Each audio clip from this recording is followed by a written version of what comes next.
Hey friends, welcome back to another episode of Black Queer Unapologetic. I'm JoJo. Before anybody gets uncomfortable, I'm just gonna say this. The episode that you are listening to is not me complaining. And it's not about me being bitter. It's not about me begging the universe for a boyfriend. This is a story time because I've been single for almost 8.5 years. Almost 8.5 years. And it's been upcoming 9 Valentine's Days. And when people hear that, they immediately assume that something's wrong, that I'm sad, that I'm lonely, and that is not the case. Not the case. So instead of letting people project that onto me, I want to actually tell the story of what is going on with that and my dating history and my patterns and the apps and the therapy, the gaslighting, the growth, and how being single this long has completely rewired the way that I move through the world. So, if you're partnered, don't get defensive. And if you're single, you probably will feel seen by some of this stuff. And if you're one of those people that keeps asking me, am I dating someone? This episode is for you. So let's talk about it. Hey, black, queer, unapologetic.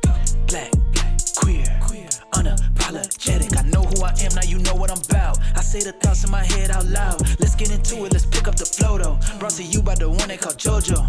Black, queer, unapologetic. Black, queer, unapologetic. Let's go.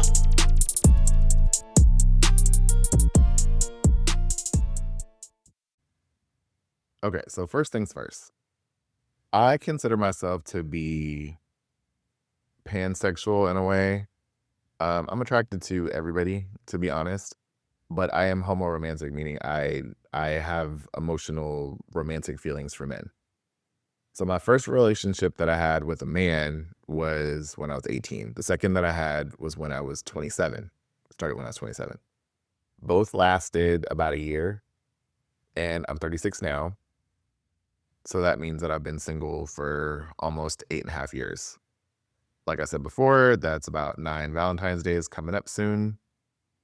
And before anybody jumps to like pity or concern or whatever else, this isn't a sob story. It's just a story about patterns and growth and dating in this era, because obviously from 27 to 36, times have changed.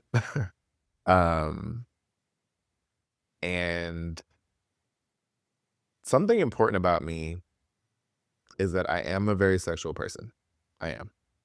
And I'm also a very emotionally deep person. I wouldn't say emotional, but emotionally deep. I like having deep conversations. I like knowing the things about people that like hurt them, or the things that they like to do, or the things that they like, even like the little small things. Like, I'm a very romantic person as well. But that combination of that being emotionally deep and like being sexual and like loving the little things about people, that combination can get you in trouble really, really fast, especially when you're into people who don't like you back in the same way.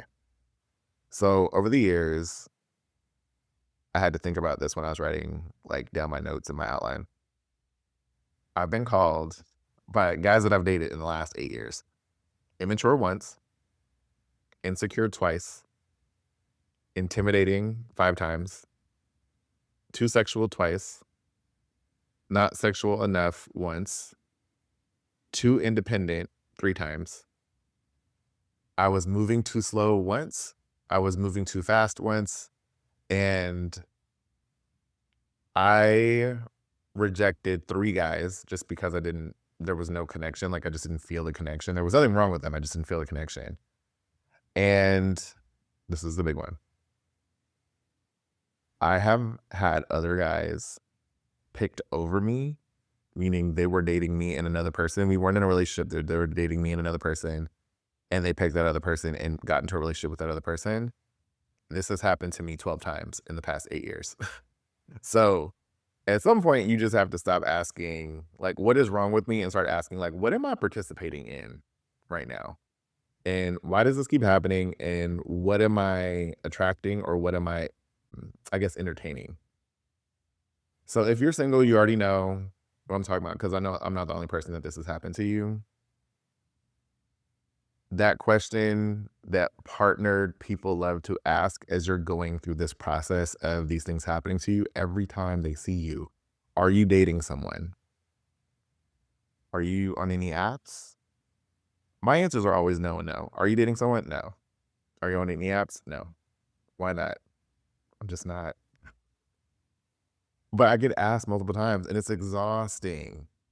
It's exhausting because if you really are my friend, and if I was seeing someone and I was excited about it, you would know. I would not hide that. You don't have to keep checking in like I'm a group project or that I need to be worked on. And sometimes it feels like people are not even that concerned. They're just bored and they need entertainment. Or something about me being single for so long just like makes them uncomfortable and they need me to be with someone. Like you want me to be with somebody more than I want to be with someone, which is weird. Either way, it's annoying. So then there are the apps. And I've had conversations with friends about the apps. And again, I'm 36, so I've tried all of them because they did not exist before. There were websites like BGC Live and Downlink. I don't know if anybody remembers that one, or the Adam for Adam website. And me being 36 now, the Grinders, the Scruffs, the Jacks, the Growlers, those all came out when I was like 19, 20 years old.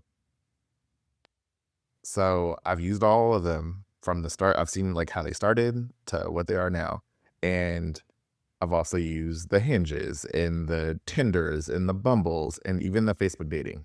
I even tried fucking eHarmony, which is expensive as shit. I don't recommend it to anybody. To be honest, like I wouldn't recommend that to anybody at all. It's really expensive and the options are very limited and responses are also very limited as well. So it's kind of like it's probably better to just go try to meet people in person because you will pay all that money and you might get like one or two people that you meet, which is what happened to me. I used it and I only met actually two guys. One guy we dated for a couple months, it didn't work out. That was one of the guys that like I just didn't feel a connection with. And another guy I was chatting with on there, the conversation just died. Anyway, when the apps first came out, I feel like, well, number one, websites, very useful back in the day. Very, very useful. People check their email. People log into their website with intention to check their messages and responded. When the apps first came out, they were also a lot more useful. But now I think that because there's the paid tiers and like all these filters and algorithms with like Facebook dating, and the worst part is the ads, it's a mess. We live in this era of attention seeking behavior.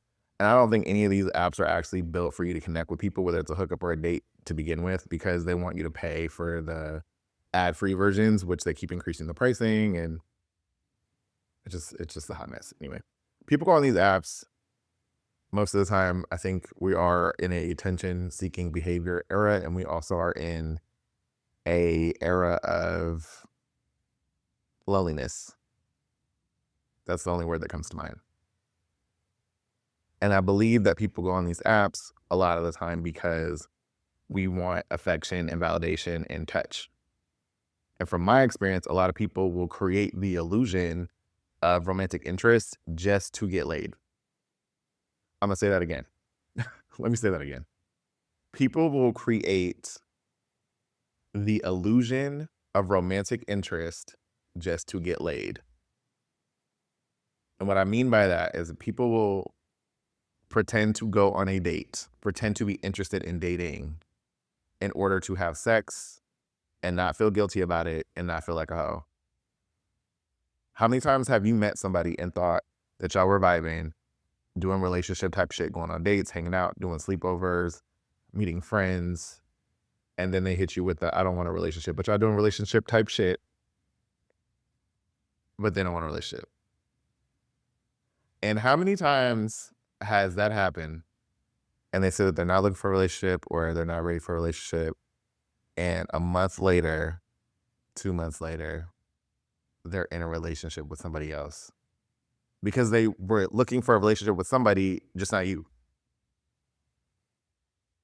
The apps function like a drug. You kind of next best thing, like I need more, I need more. Oh, this was good, I need more. And I feel like the hit is the guy. Get on the app, you message, you get the message like, okay, you get a little taste. If you meet up in person, okay, that was good, but I want another one. And we check the apps constantly and we scroll and scroll and scroll and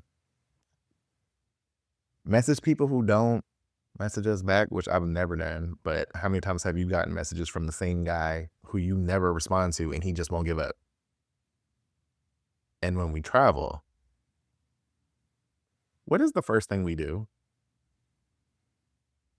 What is the first thing you do? You get on a plane, right? You land, get off the plane, walk through the airport, you go to the baggage claim, or you're waiting for your Uber. What is the first thing people do? Open the app and put themselves on the grid. And some people may disagree with me, and that's fine. But I really believe these apps have warped our brains. And since stepping away from them, I haven't been on them in over a year at this point. And I knew I needed to take a step back from them. And I realized something as time went on is that I broke the loop. And I think now, because I'm considering going back to them, I can now use them as a tool and not as a distraction or a dopamine hit.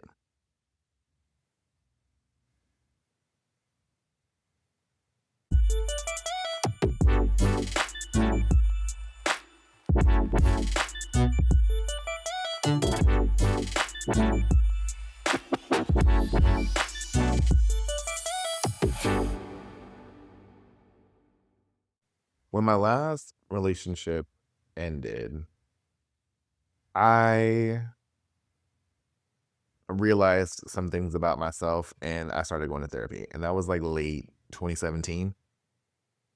And when you're in and out of therapy for 8 years, I think altogether it might be about 6 that I've been seeing somebody. When you're in therapy that long, you learn things and something wild happens. You start recognizing your patterns and then you start correcting them. Because, 6 years is a long time. Of course, you're going to have time to correct them. So I would hope somebody would. But then, this is the best part. Ironically, you start seeing those same toxic patterns that you had or have and the same toxic behavior and language in other people. I'll give you 2 examples. This first guy, I met him through friends. Mixed reviews. He came on strong, real strong. When somebody comes at me that hard, though, I'm cautious because 9 times out of 10, it's probably a love bomber. I'm like, why are you just met me and you over here acting like I'm the best thing on the planet? Like you just met me today. Strange. And ironically, that's exactly what it ended up being. We dated for about 3 months. We never had sex though. Got close, messed around, did some things.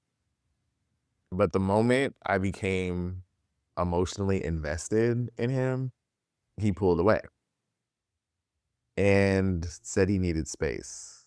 I'm in my mid-30s. Like, I'm not stupid. He was fucking around with other people. 2 different guys, actually, and lied about it. So I blocked him.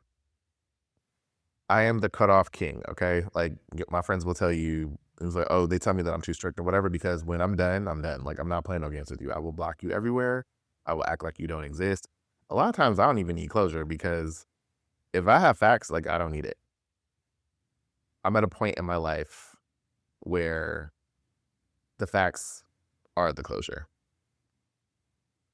So since he couldn't reach me, he caught me in person. And he called me all kinds of names, called me insecure, said that I was acting like a child. Like, bitch, chill. You don't get to gaslight me and avoid accountability at the same time because he didn't know that I knew what I knew. And if I'm so terrible, why are you still trying to talk to me? And I was fine never speaking to him ever again. But he felt the need to come to me. And I don't know if it was like damage control or character reparations or what. I don't know.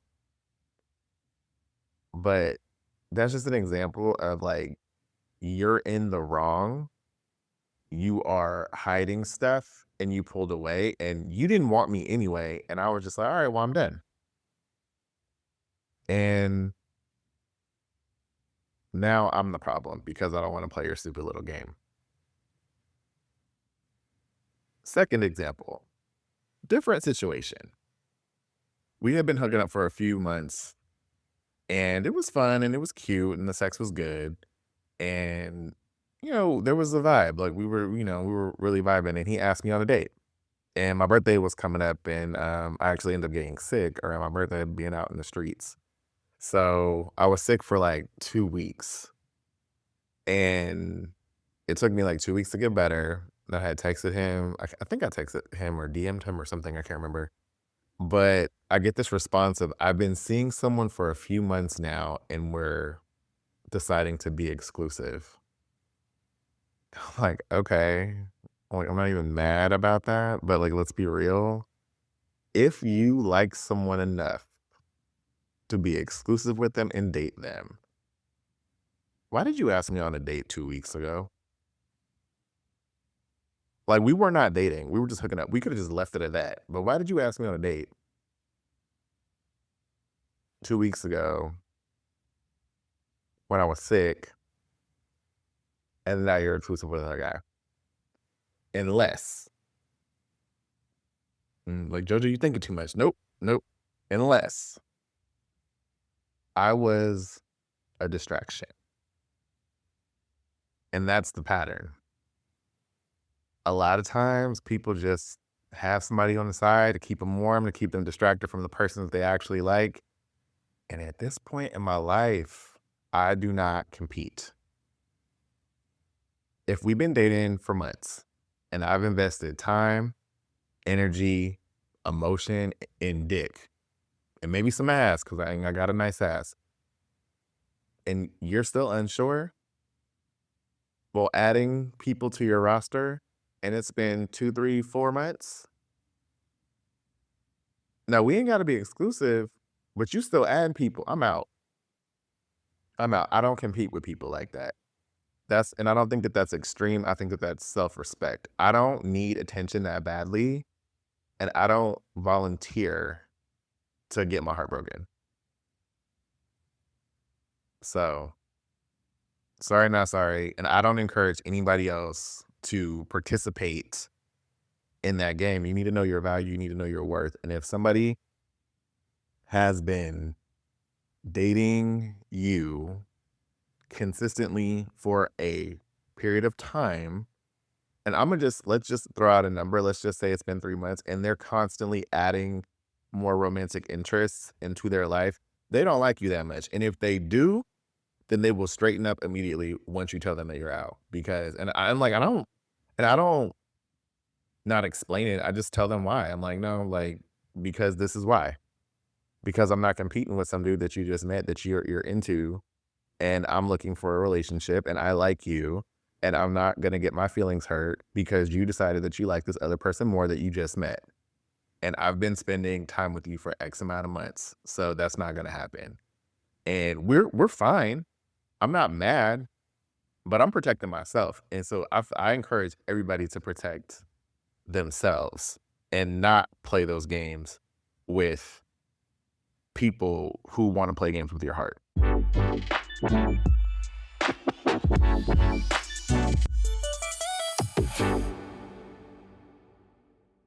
So none of this has been for lack of trying. I have tried to date. I have dated, just hasn't worked out. And I'm okay with that. I will continue to date. JoJo, you've been single for 8 years and it's been 9 Valentine's days. That's correct. Well, what are you gonna do about it?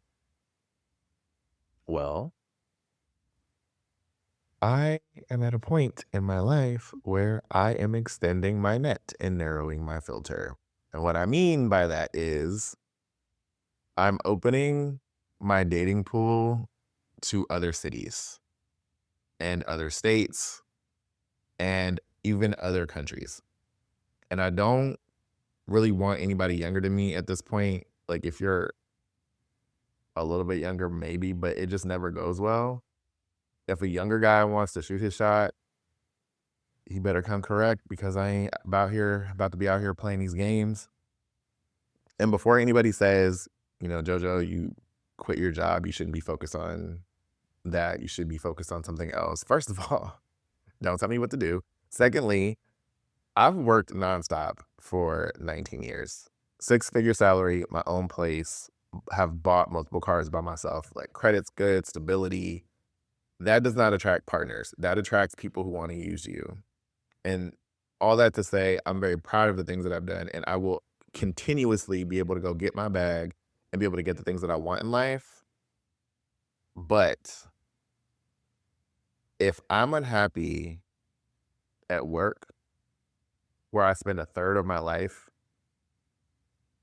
the way that I think about it is, what capacity do I have to show up in a healthy relationship with somebody if one third of my life is in the gutter? And I don't want to build a life that I need to escape from. So I'm not trying to just date some random dude where I just have somebody that I can say that is mine and he's horrible, or have some job that pays me well, but like fucks with my mental health. I don't want to date as a distraction, and I don't want to have a job as a distraction either. I want to do things that I enjoy, and I want to be with people that I enjoy. And I'm very happy and aware that it is a privilege that I'm able to take time off and travel and enjoy my life right now. And I'm very proud of that. But there are people that I have dated that I am aware that would be intimidated by that, and also would think that I'm being very irresponsible. And if that's the case, then you're not my guy. And that's it. So, if that's not something that you're looking for, then I'm not the dude for you, which is fine. Like, again, it's kind of hard for me to get my feelings hurt these days. It's like, I see stuff for what it is, and I don't like, the illusion has dropped where I just don't romanticize it. I'm like, oh, I really like him. And like, yeah, I get excited, but I'm just not, when stuff happens, I'm like, yeah, no, like, I see it for what it is. Like, I'm not looking at, rose, or what's it called, through rose colored glasses. And I'm in my shoot my shot era as well, because I haven't been on apps for over a year. So everybody that I've been meeting, like new people, I've had to meet them in person. And what that's done for me, which I feel like is very pre-app era, or like when apps first came out, because everybody didn't have them, or everybody didn't have a smartphone. All phones are smartphones really now, unless you are really like anti everything and you have a flip phone, which I'm not totally against it at this point either. Um, no, but I am in the shoot my shot era, and I feel like having not been on apps and being able to approach people in person and being able to have face-to-face conversations. Some people, they don't have the social skills for it. That's also a person that I probably wouldn't be into. But being able to do that over this past year has definitely fixed and erased any inkling of fear of rejection that I ever had in my life. And I'll probably get back on the apps at some point, but selectively. I don't want to have that situation where it's like, oh, I have to get on it all the time. I have to check in when I travel. I have to do this. I have to do that. I don't want to use them that way. I want to use them as a tool for when I am traveling, to meet people, get recommendations, things like that. And something happens, but like, I'm not using it as the end all be all or my primary way of meeting people. It's a tool to enhance the overall process. I don't need to use them for sex because I don't really fuck with randoms like that just to fuck. And unless I'm on vacation, like, I probably am not hooking up with people that I don't know. And if I did meet you, you probably ain't gonna get none right off the bat unless I'm just in that mood. And I'm hitting 4 continents this year, so I will be entertaining myself. take that for what it is. And I will also be entertaining some men, which, again, take that for what it is. So we will see what happens. And honestly, I'm not ashamed of any of that. I'm not ashamed of being single for 8 years. I'm not ashamed of having been single for 9 Valentine's days. I'm not ashamed of having given up apps and talking shit about them and being honest about the fact that they really fuck with our brains and the way that we interact with people socially. I'm not ashamed of any of that. And I know who I am and I know what I want. And I know that I'm no longer willing to tolerate confusion and games and competition and emotional inconsistencies and being used as an appetizer or a placeholder. Not doing that. Yeah.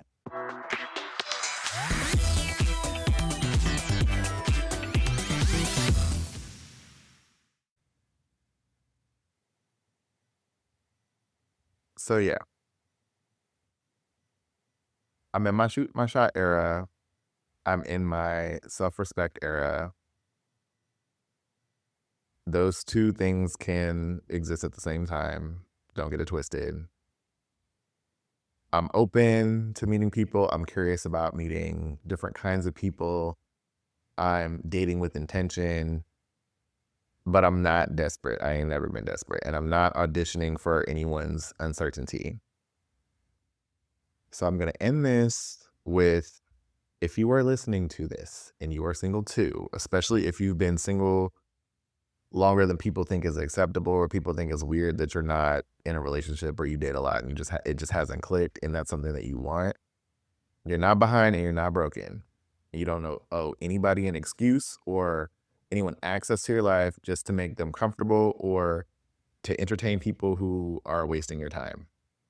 And for the people in my life who are bothered by me acting single, and when I say people, I'm talking about the people who I have dated or who have shown interest in me, who are jealous that I might be talking to or hooking up with somebody else.